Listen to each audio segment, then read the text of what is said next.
Hi everyone, मैं सभी divine souls का वेलकम करती हूँ मेरे इस यूट्यूब चैनल पर जिसका नाम है ट्विन फ्लेम डीवा।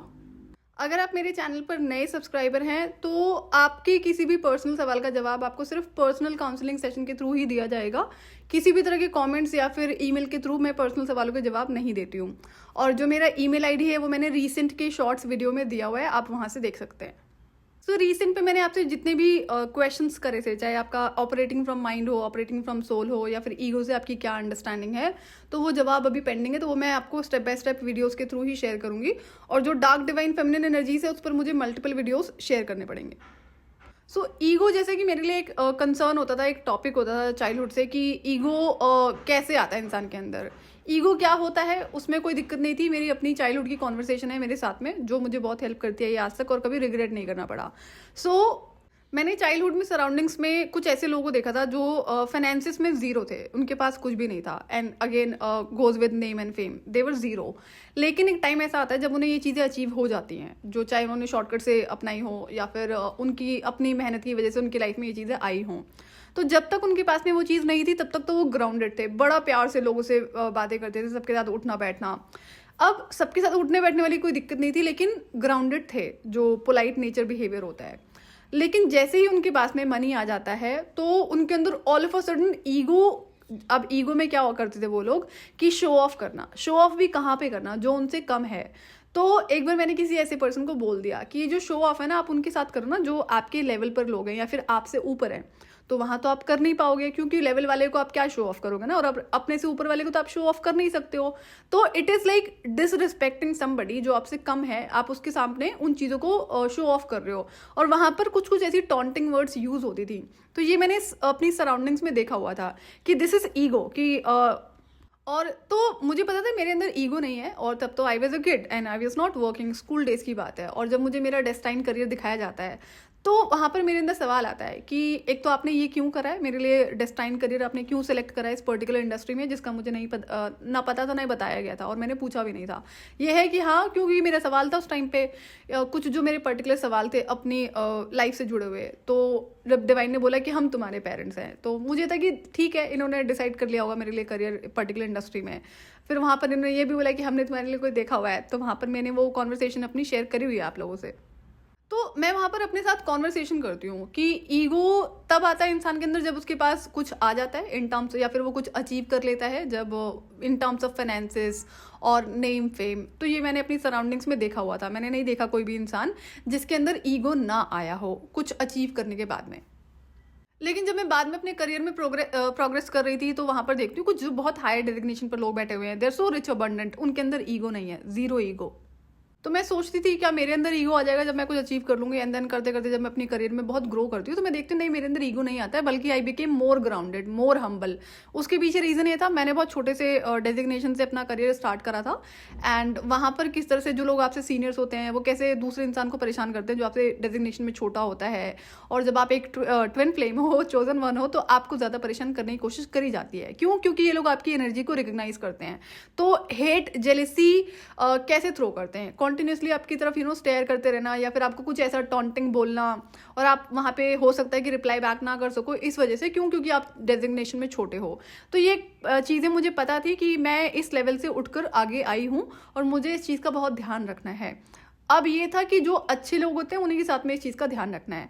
और ऐसे लोग होते थे जो बहुत ज़्यादा तो नहीं, बट कुछ कुछ लोग ज़रूर मिले हैं, जो एक आध गिने चुने फीमेल्स की बता रही हूँ मैं, जो एक्सट्रीमली ऑनेस्ट और लॉयल होते थे एंड हार्ड वर्किंग भी होते थे। तो मैं वहाँ पर उनके साथ में एक्स्ट्रा पोलाइट और एक्स्ट्रा सपोर्टिव ज़रूर होती थी, ताकि उसे ज़्यादा मोटिवेशन मिले और वो इंसान अपना काम कर सके। बाकी जो ऐसे ही है, जो गॉसिप करने वाले हैं, जो दूसरों को नीचे लेग पुलिंग करने वाले हैं और परेशान करने वाले हैं, तो ये हर तरह की कैटेगरी आपको हर जगह पर मिलती है। बट मुझे था कि मुझे अपना ध्यान रखना है, मेरी तरफ से कोई गलती नहीं होनी चाहिए। तो मेरी चाइल्डहुड में जो खुद के साथ में कॉन्वर्सेशन होती है कि ईगो की क्या परिभाषा, मेरे अकॉर्डिंग अगर मेरी गलती है तो मैं बिना किसी के बोले और सोचने से पहले ही झुक जाऊंगी, माफ़ी मांग लूंगी। किसी को बोलना नहीं पड़ेगा कि मुझे अपोलोजाइज करना चाहिए। और मैं सबसे पहले अपनी गलती ढूंढती, मेरी गलती कहाँ है। अगर गलती मेरी तरफ से है तो मैं खुद से सॉरी बोलूँगी उस इंसान को, मुझे उसमें कोई दिक्कत नहीं है, मुझे झुकने में कोई दिक्कत नहीं है अगर मेरी गलती है। लेकिन अगर मेरी गलती नहीं है तो मैं वहाँ पर अपॉलॉजी नहीं करूँगी। एंड आई डोंट रिमेंबर मुझे कभी मैंने प्रोफेशनल लाइफ में इस चीज़ को फेस करा हो जहाँ पर सामने वाले की गलती और उसने मुझे बोला कि तुम्हें अपॉलॉजी करनी पड़ेगी। ऐसा कभी नहीं हुआ है। लेकिन हाँ, जब मैं छोटी थी तो चाइल्डहुड में ये ज़रूर मुझे सिखाने की कोशिश करी जाती थी कि जो टॉक्सिक विमेंस हैं फैमिली में, मुझे नहीं पता, may be it's a blessing, कभी एक मैस्कुलिन मुझसे इस तरह से अपफ्रंटली कभी कुछ बोल नहीं सका है, चाहे जनरली अगर कोई हम एज में बड़े बोलेंगे। लेकिन जो फेमिनिन थी ना, जो लेडीज़ हैं जो बहुत एज में होती थी, उनका ये था कि हम आपको टॉक्सिसिटी भी आपकी तरफ थ्रो करेंगे और आपको ना हाथ पैर जोड़ के हमारे सामने झुकना है, अपनी वॉइस को रेज नहीं करना है, कुछ नहीं बोलना है, बस खाली उसको बर्दाश्त करना है। तो मैं ये चीज़ कभी भी सपोर्ट नहीं करती थी और मैं ऐसा कभी नहीं करती थी। मैं हमेशा रिप्लाई बैक करती थी और अगर मुझे उस इंसान की इंसल्ट करनी पड़ी है तो मैं ज़रूर करूँगी। इसको करने के पीछे रीज़न होता था, क्यों? क्योंकि अगर आज आप एक गलत इंसान के सामने गलत ना होते हुए भी झुक जाओगे तो आप उस इंसान को बढ़ावा दे रहे हो कि हाँ भाई आप तो करो गलत कर्म, हम तो बने ही हैं झुकाने के, सर झुकाने के लिए।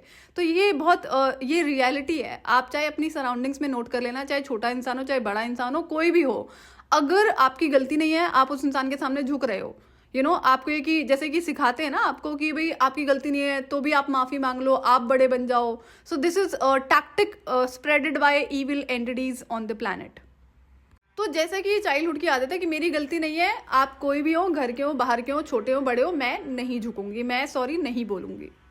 और मैंने एक चीज़ और भी ऑब्जर्व करी अपनी लाइफ में, कुछ फीमेल्स का बता रही हूँ जिनकी आई थिंक फैमिली में ना लड़के नहीं थे, मतलब उनकी 2 से 3 फीमेल चाइल्ड हैं या फिर ज़्यादा हैं या फिर एक हैं।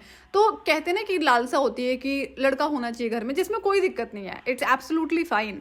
लेकिन अब क्या होता है, मैंने ये मल्टीपल केसेस में देखा हुआ है कि यही फीमेल, यही पेरेंट्स उस बच्चे को लाड दुलार में इतना बिगाड़ देते हैं कि वो आगे चल के बड़ा होके ना अपने ही पेरेंट्स की पिटाई करता है, बदतमीजी करता है, डिसरिस्पेक्ट करता है और साथ के साथ वो बाकी लोगों के साथ भी वही बिहेव करता है। तो ये गलती किसकी है? ये तो पेरेंट्स की है ना, आपने लाड दुलार में उसे बिगाड़ा है। तो ऐसा हम श्योर कि आपने कहीं ना कहीं ऑब्जर्व करा होगा कि अगर आप फैमिली में बड़े हो, सिबलिंग्स में, और आपके घर में कोई छोटा सिबलिंग है, चाहे आपका अपना है या फिर कजन्स है, जहाँ पर आपकी गलती नहीं है, गलती उसकी है, छोटे वाले जो भी सिबलिंग है, बट आपसे बोला जा रहा है बड़ों के थ्रू कि बेटा आप माफ़ी मांग लो, आप झुक जाओ, आप अपनी चीज़ें दे दो। तो ये एक्चुअली में एक गलत प्रैक्टिस है जो मैंने नहीं करी है और ये बहुत बड़ा रीज़न रहा है। तो यही नहीं, कई सारी चीज़ें जो चाइल्डहुड की ही आदतें हैं, जो इतने कम टाइम में मैंने अपना इनर वर्क कंप्लीट करा था, ये चाइल्डहुड की चीज़ों की वजह से भी है। तो अगर आप अपना इनर वर्क कर रहे हो तो ये आपका कार्मिक लेसन है। जब आपकी गलती नहीं है तो आपको झुकना नहीं होता है, आपको अपॉलॉजी नहीं करनी होती है। अब ये भी मतलब नहीं है कि आप वहाँ पर लड़ोगे, डिनाई कि भैया नहीं अपॉलॉजी तो नहीं करेंगे, आपकी गलती है तो उसको रियलाइज़ करो, उसको एक्सेप्टेंस में लाओगी, आपकी गलती है और अपॉलॉजी आप करेंगे। अब जैसे कई बार ना सवाल उठता था, जो ये ईविल कई मल्टीपल फीमेल्स हैं हमारी फैमिली खानदान में, and that was just because of cursed family. अब इनमें से 2 के तो ऐसे हाल है कि ये शुरू से ऐसी है और इनका कर्मफल इन्हें कैसे मिल रहा होता है बैक टू बैक, या तो स्पिरिट के थ्रू मिल रहा होता है, इनके ऊपर रहता है स्पिरिट का जो पोजेशन होता है ना, और ये टाइम टू टाइम गिरती पड़ती रहती है, इनके हाथ कभी हाथ टूट रहे, कभी पैर टूट रहे हैं, तो ये कॉन्टिन्यूअस इनको इस तरह से कर्मफल मिलता रहता है। ऐसा कभी नहीं जाता, कोई भी साल मैंने नहीं सुना है कि कभी इनका हाथ ना टूटा हो, कभी पैर ना टूटा हो, कभी कोई बड़ी बीमारी ना हो गई हो। तो कर्म फल है, लेकिन ये लोग अपनी इन आदतों पे कंट्रोल नहीं लगाते हैं, जैसे दूसरों को परेशान करना, टॉन्टिंग करना, गलत शब्द बोलना, तो कर्म फल इन्हें मिल रहा होता है। तो अब ये जो मेरा कज़न है, ये मुझसे एज में काफ़ी बड़ा है एंड अकेला ही है अपनी फैमिली में। तो इनकी जो मदर है, जो कि ईविल ही हैं, तो अब कुछ ऐसी बात हो रही होगी एंड देन मैंने रिप्लाई बैक कर दिया। तो भैया सेट कि तुम्हें ऐसे नहीं बोलना चाहिए था ना। मैंने कहा क्यों? क्योंकि वो कह रहे हैं कि वो बड़ी हैं। मैंने तो बड़ी हैं तो आप उनकी किसी भी तरह की गंदगी को एक्सेप्ट करोगे। मैंने कहा यही नतीजा है ना कि आपकी फैमिली में बन नहीं रही है, जो हस्बैंड वाइफ में सेपरेशन हो रहा है। कौन रीज़न है इसका? आपकी माई तो रीज़न, और कोई रीज़न थोड़ी है। तो भैया चुप हो जाते हैं। मैंने कहा भाई बड़े होने का मतलब क्या है कि गलत कर्म करने का राइट मिल गया आपको? तो ईगो की मेरी अपनी परिभाषा है कि भाई जब मेरी गलती नहीं है तो मैं नहीं झुकूंगी, फिर आप चाहे घर के हो चाहे बाहर के हो। और इस चीज़ की वजह से मुझे कभी कोई रिग्रेट नहीं करना पड़ा अपनी लाइफ में। अब यहाँ पर क्या होता है, जो बाकी लोगों की लाइफ मैंने देखा है कि वहाँ पर जो नार्सिसिस्टिक पेरेंट्स हैं या फिर कोई सिबलिंग है या कोई और इंसान है, लव पार्टनर है, जो आपको यही चाहता है ना, वो इंसान की गलती भी वही करेगा और झुकेगा सामने वाला जिसने कोई गलती नहीं करी है। तो क्या आपकी लाइफ में ये पैटर्न है? अगर है तो ये आपका कार्मिक लेसन है जो आपको सीखना ही पड़ेगा। तो और दूसरी चीज़ आपको अपने अंदर नोटिस करनी है कि अगर आपकी गलती होती है तो भी क्या आप वहाँ पर अपॉलॉजी नहीं करते हो और आप चाहते हो कि सामने वाला आपसे अपॉलॉजी करे, तो this is a toxic trait जो आपको सुधारना ही पड़ेगा। दूसरा ये था कि अगर मेरी गलती नहीं है और सामने वाले की गलती है तब भी मेरी तरफ से अपॉलॉजी मैंने करी है, लेकिन वो एक एक्सपेरिमेंट का टाइम था। ये इन्फॉर्मेशन मैं आपसे पहले शेयर कर चुकी हूँ कि देखते हैं क्या होता है। जो ये पाठ समाज, सोसाइटी और आपको दुनिया पढ़ाती है कि आप झुक जाओ जब आपकी गलती नहीं है, मैंने कहा मुझे करने में कोई दिक्कत नहीं है, एक बार देखते हैं कि होता क्या है। तो ये उस टाइम का एक्सपीरियंस है जब आप एक गलत इंसान के सामने झुकते हो जहां पर आपकी गलती नहीं है, गलती सामने वाली की है, तब भी वहां पर अपॉलॉजी आप कर रहे हो। तो आप उस इंसान को और एक इंडिकेशन देते हो कि आप करते रहो और वो इंसान आगे सेम कर्म को रिपीट करेगा और करेगी, और हर बार आप अपॉलॉजी करोगे। अगर आपने ये काम 1 से 2 बार भी कर लिया तो आपने उस इंसान को एक इन्फॉर्मेशन दे दी कि आप इस चीज को कंटिन्यू कर सकते हो, हम आप इसको सपोर्ट कर रहे हैं। तो आप किसी के गलत कर्मों में बढ़ावा दे रहे हो, आप अपने भी कर्म खराब कर रहे हो। फॉल्स होप क्या है? अब अगर आप एक इंसान से प्यार करते हो, रिलेशनशिप में हो, और वो इंसान कई जगह पे और इन्वॉल्व है, मल्टीपल रिलेशनशिप्स में, आपको पता भी है, और इंसान वो बोलता है कि जो चीटर है वो आपसे बोलता है कि वो आपसे ही प्यार करता है, तो ये क्या है? और आप उस बात को सच मान लेते हो कि वो इंसान एक्चुअली में आपसे प्यार करता है। दिस इज फॉल्स होप कि एक चीटर इंसान है और आप उसकी चीटिंग को प्यार के नाम पर एक्सेप्ट कर रहे हो। तो आपकी तो प्यार की डेफिनेशन ही गलत है, लॉयल्टी की डेफिनेशन ही गलत है।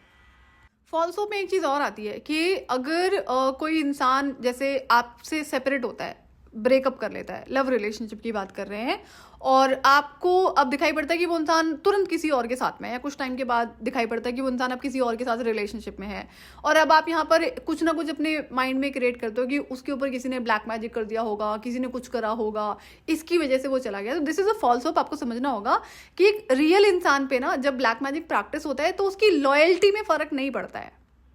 किसी भी गलत कर्म को इसलिए एक्सेप्ट करना क्योंकि उस इंसान के साथ में आपका किसी तरह का पर्टिकुलर रिलेशनशिप है, कनेक्शन है। जैसे कई बार अगर हम बोलेंगे कि जो पेरेंट्स का रिलेशनशिप है, जो पेरेंट्स का टाइटल है वो एक्चुअली में बहुत हैवी वेटेज वाला होता है अगर हम बाकी सारे रिलेशनशिप्स की बात करेंगे। तो अगर वो इंसान गलत कर्म कर रहा है और आप उसको सपोर्ट कर रहे हो, उसको एक्सेप्ट कर रहे हो, तो आप अपने कर्म तो खराब कर ही रहे हो। और फॉल्स होप क्या है? क्यों? क्योंकि वो पेरेंट्स है। जैसा कि भारत में सिखाया जाता है कि पेरेंट्स भगवान होते हैं, तो ये एक गलत इन्फॉर्मेशन है। और फिर कभी इस पर मैं ह्यूमैनिटी वाले चैनल पर ही इस पर डिटेल में इन्फॉर्मेशन शेयर करूंगी। तो ये भी एक ट्रैप है जो सेट करा गया है भारत के लिए, स्पेशली अगेन ह्यूमैनिटी वाले चैनल पे इन डिटेल में शेयर करूंगी इसे मैं। तो फॉल्स होप क्या? जैसे आपको पता है कि ये पेरेंट्स हैं, चाहे वो माँ है या फिर आपके फादर हैं, और आपको पता है कि वो इंसान गलत है, गलत कर्म करता है, करती है, और आप स्टिल उसको सपोर्ट कर रहे हो। क्यों सपोर्ट कर रहे हो? क्यों? क्योंकि वो तो पेरेंट्स है। पेरेंट्स क्या होते हैं? पेरेंट्स भगवान होते हैं। ये पार्ट यहाँ भारत में बहुत ज़्यादा पढ़ाया जाता है, तो ये फॉल्स होप का ही पार्ट है। तो अगर आप में से ऐसा कोई ट्विन फ्लेम है जिसके कार्मिक पेरेंट्स हैं, नार्सिसिस्टिक पेरेंट्स हैं, या फिर कोई और रिलेशनशिप है जो नार्सिसिस्टिक इंसान के साथ में है, तो एंड रिजल्ट उसका यही है कि आपको वहां से उसे कट ऑफ ही करना पड़ेगा, एंड देन उसके बाद में जाकर आपको अपनी हीलिंग करनी पड़ेगी। इस पर मैं फिर से कभी डिटेल वीडियो शेयर कर दूंगी, बट देन इसका एंड रिजल्ट यही होता है। जब तक आप उस इंसान के साथ में रहोगे आप अपनी हीलिंग नहीं कर सकते हो। अगर कुछ ना कुछ आप हीलिंग के लिए प्रैक्टिस करोगे तो आपको पता है कि उस इंसान का बिहेवियर क्या है जो डेली आपके साथ टॉक्सिक बिहेवियर शो कर रहा है, कर रही है, तो कैसे करोगे ना आप अपनी हीलिंग? उसका कोई फायदा होगा? तो इसलिए फिजिकल डिस्टेंस मैटर बहुत ज़्यादा करता है, और स्पेशली टॉक्सिक इंसानों के साथ में। और ट्विन जर्नी में एक और फॉल्स होप क्या है कि एक मल्टीपल रिलेशनशिप में रहने वाला जो कि चीटर इंसान है, वो आपके इनर वर्क करने से डिवाइन मैस्कुलिन बन जाएगा, या फिर वो सुधर जाएगा, या फिर वो लॉयल हो जाएगा। तो ये फॉल्स होप का पार्ट है। तो अगर आप फॉल्स होप से ऑपरेट करते हो, ईगो से ऑपरेट करते हो, तो आप अपनी लाइफ में स्टक ही रहेंगे, और बैक टू बैक ये कार्मिक साइकिल्स फिर चलते रहते हैं। और ये जितना लंबा टाइम कार्मिक साइकिल चलेगा, आपका फॉल्स होप से ऑपरेट करना और ईगो से ऑपरेट करना, उतना लंबा टाइम आप और अपनी जिंदगी में एनर्जेटिक ब्लॉकेजेस और कार्मिक पैटर्न्स क्रिएट करते रहते हो। तो टाइम ड्यूरेशन मैटर बहुत करता है, और उतना ही टाइम फिर आपको लगेगा इस चीज को हील करने में। टॉक्सिक पैटर्न्स को ब्रेक करना कोई इतना आसान नहीं होता है, टाइम टेकिंग होता है। सो दोनों के ही रिजल्ट जो होते हैं वो आपको लंबे टाइम तक कार्मिक साइकिल में फंसाए रखने का काम करते हैं। तो ईगो, आपको पता है ईगो को कैसे हील करना है? ईगो अगर आपकी गलती है तो आपको झुकना होता है, नहीं है तो नहीं झुकना होता है। और अब आपके लिए इनर वर्क का काम है कि आप अपनी लाइफ में रिकॉग्नाइज करो कि आपके अकॉर्डिंग जितनी चीजें मैंने आपको समझा दी हैं, कि फॉल्स होप पर एक ऑलरेडी वीडियो मैंने शेयर करा हुआ है, तो ऐसी कौन कौन सी चीजें जहां पर आप फॉल्स होप से ऑपरेट कर रहे हो, और अब आपको उस पर काम करना है। जब तक आप इनको रिकॉग्नाइज नहीं करोगे, उसको उन टॉक्सिक पैटर्न साइकिल्स को ब्रेक करने की कोशिश नहीं करोगे, ध्यान रहे कभी भी कोई भी कार्मिक साइकिल, कोई भी टॉक्सिक पैटर्न खुद से ब्रेक नहीं होता है। इसको करने में बहुत मेहनत लगती है और टाइम लगता है। माइंड से ऑपरेट करना क्या होता है और सोल से ऑपरेट करना क्या होता है, इस पर मैं आपसे सेपरेट वीडियो शेयर करूंगी, जैसा कि मैंने आपसे अभी रिसेंट में कुछ सवाल करे थे। तो सो दैट कि क्लियर रहेगा, तो आप अपना जो इनर वर्क है उस पर आपको क्लैरिटी रहेगी कि ये चीज़ें होती क्या हैं। जो ईविल एनर्जीज के द्वारा नई नई ट्रिक्स आती रहती है ना, नए नए स्टेटमेंट्स, आप माइंड से ऑपरेट कर रहे हो, आप सोल से ऑपरेट नहीं कर रहे हो, तो ये क्लैरिटी रहेगी तो आप अपना इनर वर्क आसानी से कर पाओगे। तो जिन चीज़ों पर अभी आप कंफ्यूज्ड हो, चाहे वो फॉल्स होप को लेकर है या फिर आपका ईगो का जो इशू है, उस पर अभी तक इस वीडियो से आपको क्लैरिटी मिल जाएगी। और अपनी अपनी डेफिनेशंस को करेक्ट कर लो कि क्या क्या गलतियां हैं। अगर कोई गलतियां आप करो तो उसको करेक्शन करना अब आपको शुरू करना पड़ेगा। कार्मिक ट्विन फ्लेम को उसके मल्टीपल रिलेशनशिप्स के लिए जस्टिफाई करना, उसे ये कहकर बोलना क्योंकि वो डिवाइन मैस्कुलिन है, तो ये भी फॉल्स होप का ही पार्ट है और ये आपको इंटेंशनली स्टक रखने के लिए करा जा रहा है। तो ये बहुत बड़े लेवल पर काम कर रहा है और बहुत सारी जो डीएफ्स हैं, बहुत सारे जो ट्विन फ्लेम्स हैं, वो इस चीज़ में फंसे हुए हैं। इससे आप खुद को खुद ही निकाल सकते हो, कोई दूसरा इंसान नहीं निकाल सकता है। सो आज के लिए इतना ही। मैं आपसे फिर मिलूंगी नेक्स्ट वीडियो में। टिल देन आप अपना ध्यान रखिए और डिवाइन से कनेक्टेड रहिए।